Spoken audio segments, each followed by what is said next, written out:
The last piece we're going to do is we're going to rationalize the denominator, but this time there's going to be a sign. So in this case it has a minus. And to do that, we're going to multiply by what's called the conjugate. So I'm going to multiply by the conjugate, which everything is the same, but I change the sign. What I do to the bottom, I must do to the top. So now what I'm going to do is I'm going to simplify this. On the top, if I distribute this 1, I get 1 plus 1 rad 2. All over. The bottom I'm going to simplify down here. I distribute. 1 times 1 is 1, plus 1 rad 2, minus 1 rad 2, minus rad 4. Those cancel, and I have 1 minus the square root of 4, which is 2, so I get negative 1. I would accept this answer, but most likely in the back of your book, they're going to give the negative 1 to both pieces, and they're going to say this is negative 1 minus rad 2, the most simplified version of the answer. Let's go ahead and take a look at another problem.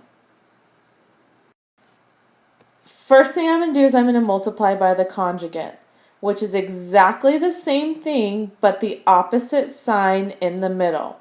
What I do to the bottom, I do to the top. So I'm going to distribute. 2 times 3 is 6, minus 2 rad 5. The bottom, again, I'm going to rewrite it here. 3 times 3 is 9, minus 3 rad 5, plus 3 rad 5, minus the square root of 25. That will cancel, and I have 9 minus the square root of 25, which is 5. Excuse me, 9 minus 5, which is 4. Now, this is not completely simplified. When all 3 pieces here are divisible by the same number, I can split them up. You're going to see it one of 2 ways.